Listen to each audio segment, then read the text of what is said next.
और बोलना, बोलने ये सुनने चारों समस्याओं का बोलने सुनने निदान बोलने मौजूद सुनने से संबंधित जितनी भी समस्याएं हैं उन सब का उपचार हो सकता है। इनके अतिरिक्त हमारे यहाँ फिजियोथेरापी, स्पेशल एजुकेशन, विशेष शिक्षा, है। पैरामेडिकल के पाठ्यक्रमों जैसे मेडिकल लैब है, एक्सरे टेक्नोलॉजी है, इन सब में स्नातक और कुछ पाठ्यक्रम में फिजियोथेरापी जैसे पाठ्यक्रम परास्नातक के पाठ्यक्रम भी संचालित हो रहे हैं। जैसा कि इनसाइड न्यूज़ का डिजिटल प्लेटफॉर्म देख रहे हैं और अभी हम मौजूद है Indian institute of health education Patna में। बड़ा धमाका अप्रैल मंथ के लिए बिहार वासियों के लिए हेल्थ इंस्टीट्यूट की तरफ से किया गया है। हकलाना और तुतलाने की जो बीमारी है पूरी तरह ठीक हो सकती है, ऐसा दावा है हेल्थ इंस्टीट्यूट पटना का। साथ ही बोलने और सुनने का संपूर्ण इलाज अप्रैल में मिशन मोड पर चल रहा है। बड़े बड़े डॉक्टर, राष्ट्रीय स्तर के डॉक्टर की मौजूदगी है हेल्थ इंस्टीट्यूट पटना में। हमारे साथ निदेशक अनिल सुलभ सर हैं। अनिल सुलभ सर, सबसे पहले आपको कंट्री इनसाइट पर बधाई। धन्यवाद। आपको बहुत बहुत आभार प्रकट करता हूँ कि आपने इस विषय को एक प्रमुखता प्रदान की है।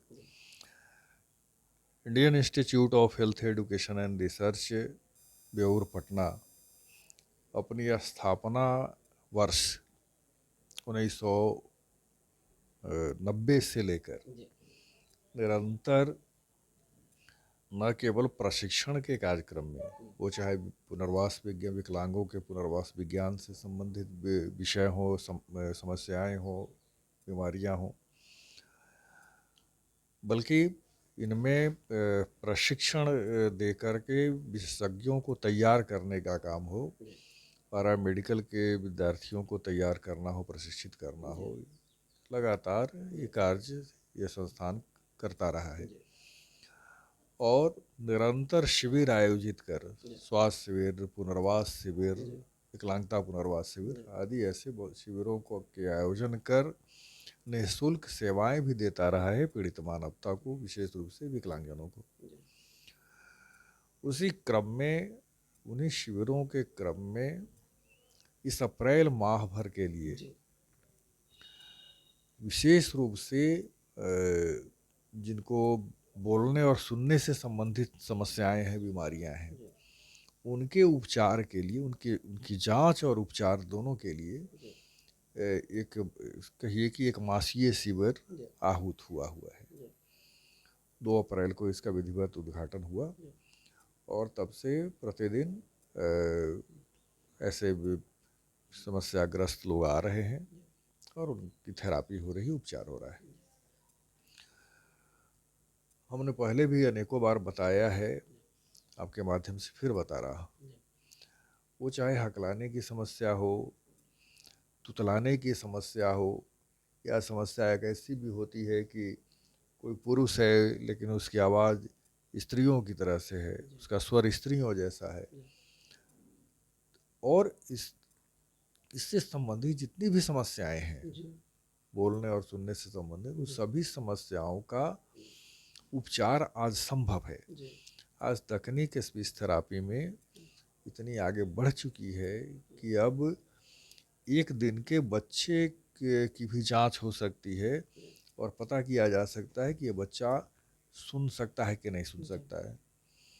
और जो लोग सुनते नहीं हैं वही बहरे भी हो जाते हैं, गूंगे हो जाते हैं। तो वास्तव में जिसे हम बहरा गूंगा कहते हैं ना, वह उसके बहरेपन के कारण है। उसके गले में स्वर है, ध्वनि है, आवाज है, लेकिन आप कल्पना करिए कि जिस व्यक्ति ने जीवन में कभी कोई ध्वनि सुनी ही नहीं, वो कोई शब्द कैसे बोलेगा। तो पहली समस्या की पहचान करके कि बच्चा नहीं सुनता है, उसको सुनने योग्य बनाने की व्यवस्था की जाती है। तो उसके लिए कई उपकरण उपलब्ध हैं। एक तो हम लोग श्रवण यंत्र देते हैं, सुनने की मशीन।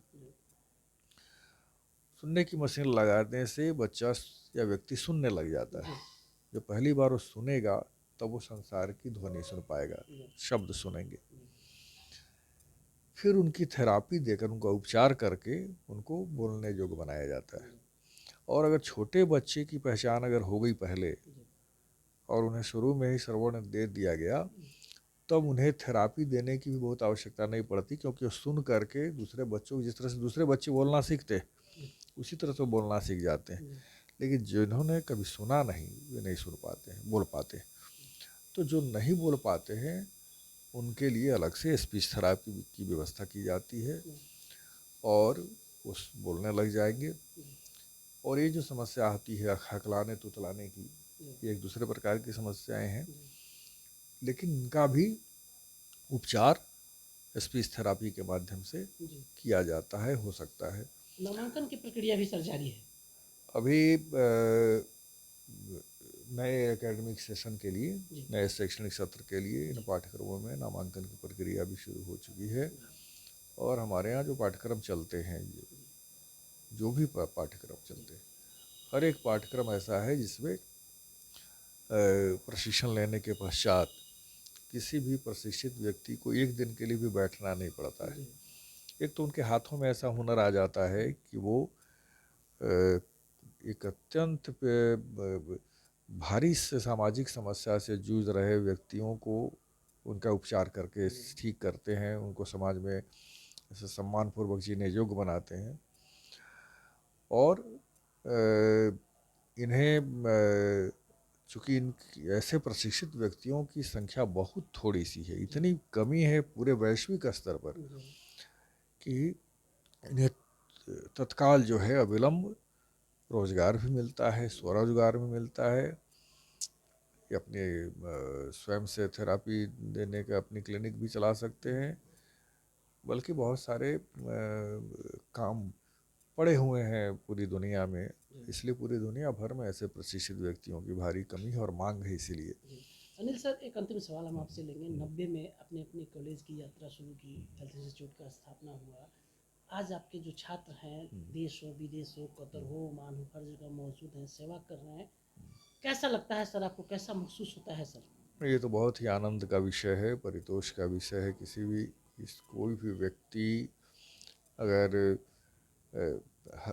एक शिक्षक, एक ऐसे प्रशिक्षण संस्थानों के संस्थापक, किसी भी माता पिता के लिए ये सबसे बड़े संतोष की बात होती है, गर्व की भी बात होती है कि उनके बच्चे सफल हैं जीवन में और बड़े काम कर रहे हैं, ऊंचे पदों पर हैं। तो उस तरह का एक आनंद बोध तो मुझे हमेशा रहा ही है, क्योंकि हमारे बच्चे केवल बिहार में नहीं, केवल भारतवर्ष में नहीं, बल्कि दुनिया के प्रायः सभी राष्ट्रों में कोने कोने में हमारे विद्यार्थी फैले हुए हैं और अपने मूल्यवान सेवाएं दे रहे हैं। एक बहुत पीड़ित व्यक्ति को स्वस्थ कर, सामाजिक सम्मान दिलाकर वो एक योग्य नागरिक भी तैयार बनाते हैं।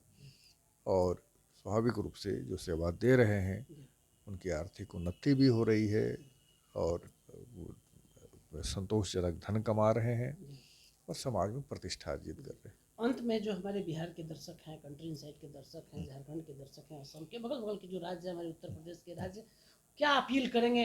हकलाना तुतलाना, बोलना जो बीमारी है, सुनना एक बड़ी बीमारी है। अब मोबाइल की दुनिया में लोग मोबाइल से बड़ी परेशानी का सामना लोग कर रहे हैं, सुनाई कम पड़ रहा है लोगों को। क्या अपील करेंगे? और हेल्थ इंस्टीट्यूट अगर आना हो तो कैसे पहुँचे सर, क्या कहेंगे इस पर?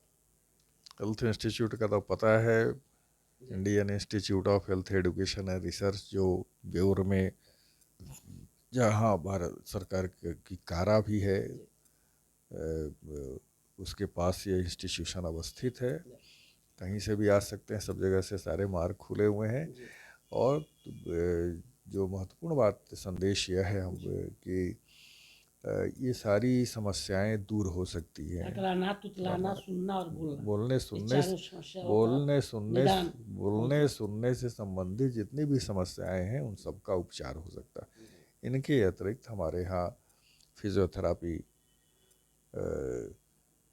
स्पेशल एजुकेशन, विशेष शिक्षा, पैरामेडिकल के पाठ्यक्रमों जैसे मेडिकल लैब है, एक्सरे टेक्नोलॉजी है, इन सब में स्नातक और कुछ पाठ्यक्रम में फिजियोथेरापी जैसे पाठ्यक्रम, परास्नातक के पाठ्यक्रम भी संचालित हो रहे हैं। जैसा कि मैंने कहा है कि ये सारे पाठ्यक्रम तत्काल रोजगार देने वाले हैं, इसलिए बहुत ही उपयोगी है करियर की तलाश कर रहे विद्यार्थियों के लिए भी, जो भी इंटरमीडिएट विज्ञान से उत्तीर्ण विद्यार्थी हैं, उन सब के लिए अवसर है। यहाँ आकर के नामांकन करा सकते हैं, अपना करियर बना सकते हैं, विकलांगजनों की सर सेवा स्टूडेंट कर क्रेडिट सकते कार्ड हैं। पर क्या कहेंगे, जो नीतीश कुमार की बड़ी योजना है स्टूडेंट क्रेडिट कार्ड के तहत, क्या आपके यहाँ नामांकन होते हैं सर?